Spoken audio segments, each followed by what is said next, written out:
ஆதியாகமம் அதிகாரம் 49 வசனம் 1. யாக்கோபு தன் குமாரரை அழைத்து, நீங்கள் கூடி வாருங்கள், கடைசி நாட்களில் உங்களுக்கு நேரிடும் காரியங்களை அறிவிப்பேன். வசனம் 2.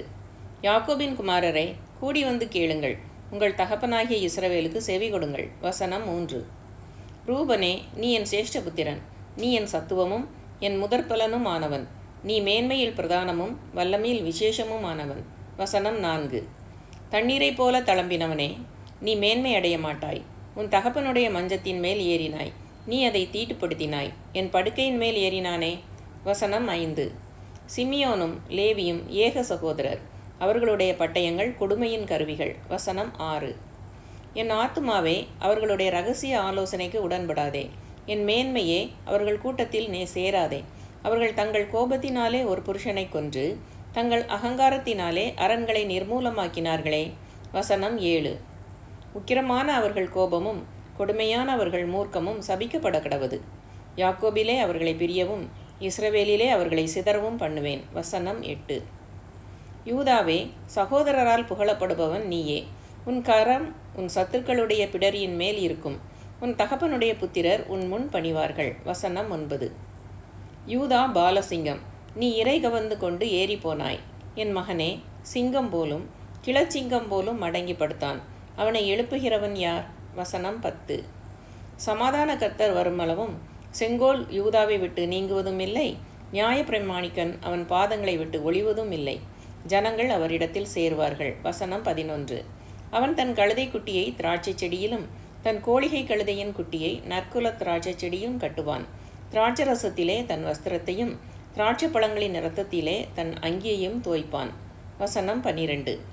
அவன் கண்கள் திராட்சரசத்தினால் சிவப்பாயும் அவன் பற்கள் பாலினால் வெண்மையாயும் இருக்கும். வசனம் 13. செபுலோன் கடல் துறை அருகே குடியிருப்பான், அவன் கப்பல் துறைமுகமாய் இருப்பான், அவன் எல்லை சீதோன் வரைக்கும் இருக்கும். வசனம் 14.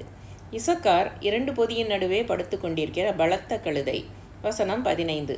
அவன் இளைப்பாறுதல் நல்லது என்றும் நாடு வசதியானது என்றும் கண்டு சுமக்கிறதற்கு தன் தோளை சாய்த்து பகுதி கட்டுகிறவனானான். வசனம் 16. தான் இஸ்ரவேல் கோத்திரங்களில் ஒரு கோத்திரமாகி தன் ஜனத்தை நியாயம் விசாரிப்பான். வசனம் 17. தான் குதிரையின் மேல் ஏறியிருக்கிறவன் மல்லாந்து விழும்படியாய் அதன் குதிகாலை கடிக்கிறதற்கு வழியில் கிடைக்கிற சர்ப்பத்தைப் போலவும் பாதையில் இருக்கிற விரியனைப் போலவும் இருப்பான். வசனம் 18. கர்த்தாவே, உம்முடைய ரட்சிப்புக்கு காத்திருக்கிறேன். வசனம் 19. காத் என்பவன் மேல் இராணுவ கூட்டம் பாய்ந்து விழும், அவனோ முடிவிலே அதன் மேல் பாய்ந்து விழுவான். வசனம் 20. ஆசேருடைய ஆகாரம் கொழுமையாய் இருக்கும், ராஜாக்களுக்கு வேண்டிய ருசி வர்க்கங்களை அவன் தருவான். வசனம் 21. நப்தலி விடுதலை பெற்ற பெண்மான், இன்பமான வசனங்களை வசனிப்பான். வசனம் 22. யோசேப்பு கனிதரும் செடி, அவன் நீர் ஊற்றண்டையில் உள்ள கனிதரும் செடி, அதன் கொடிகள் சுவரின் மேல் படரும். வசனம் 23. வில்வீரர் அவனை மணமடிவாக்கி அவன் மேல் எய்து அவனை பகைத்தார்கள். வசனம் 24. ஆனாலும் அவனுடைய வில் உறுதியாய் நின்றது, அவன் புயங்கள் யாக்கோபுடைய வல்லவரின் கரங்களால் பலத்தன, இதனால் அவன் மேய்ப்பனும் இஸ்ரவேலின் கண்மலையும் ஆனான். வசனம் 25. உன் தகப்பனுடைய தேவனாலே அப்படி ஆயிற்று, அவர் உனக்கு துணையாயிருப்பார், சர்வ வல்லவராலே அப்படி ஆயிற்று. அவர் உயர வானத்திலிருந்து உண்டாகும் ஆசீர்வாதங்களினாலும் கீழே ஆழத்தில் உண்டாகும் ஆசீர்வாதங்களினாலும் ஸ்தனங்களுக்கும் கற்பங்களுக்கும் உரிய ஆசீர்வாதங்களினாலும் உன்னை ஆசீர்வதிப்பார். வசனம் 26. உன் தகப்பனுடைய ஆசீர்வாதங்கள் என் பிதாக்களுடைய ஆசீர்வாதங்களுக்கு மேற்பட்டதாயிருந்து நித்திய பர்வதங்களின் முடிவு மட்டும் எட்டுகின்றன. அவைகள் யோசேப்புடைய சிரசின் மேலும் தன் சகோதரரில் விசேஷித்தவனுடைய உச்சந்தாயின் மேலும் வருவதாக. வசனம் 27. பென்யமீன் பீருகிறவோனாய் காலையில் தன் இரையை பட்சிப்பான், மாலையில் தான் கொள்ளையிட்டதை பங்கிடுவான் என்றான். வசனம் 28. இவர்கள் எல்லாரும் இஸ்ரவேலின் 12 கோத்திரத்தார்.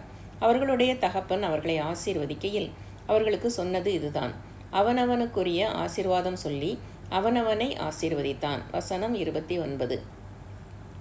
பின்னும் அவன் அவர்களை நோக்கி, நான் என் ஜனத்தாரோடே சேர்க்கப்பட போகிறேன், ஏத்தியனான எப்ரோனின் நிலத்தில் உள்ள குகையிலே என்னை என் பிதாக்கள் அண்டையிலே அடக்கம் பண்ணுங்கள் என்று கட்டளையிட்டு. வசனம் 30. அந்த குகை கானான் தேசத்திலே மம்ரேக்கு எதிராக மக்பேலா என்னப்பட்ட நிலத்தில் இருக்கிறது. அதை நமக்கு சொந்த கல்லறை பூமியாய் இருக்கும்படி ஆபிரகாம் ஏத்தியனாகிய எப்ரோன் கையில் அதற்குரிய நிலத்துடனே வாங்கினார். வசனம் 31. அங்கே ஆபிரகாமையும் அவர் மனைவியாகிய சாராளையும் அடக்கம் பண்ணினார்கள்.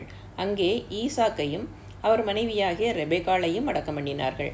அங்கே லேயாளையும் அடக்கம் பண்ணினேன். வசனம் 32. அந்த நிலமும் அதில் இருக்கிற குகையும் ஏத்தின் புத்திரர் கையில் கொள்ளப்பட்டது என்றான். வசனம் 33. யாக்கோபு தன் குமாரருக்கு கட்டளையிட்டு முடிந்த பின்பு அவன் தன் கால்களை கட்டிலின் மேல் மடக்கி கொண்டு ஜீவித்து போய் தன் ஜனத்தாரோடே சேர்க்கப்பட்டான். அதிகாரம் 49 முற்றிற்று.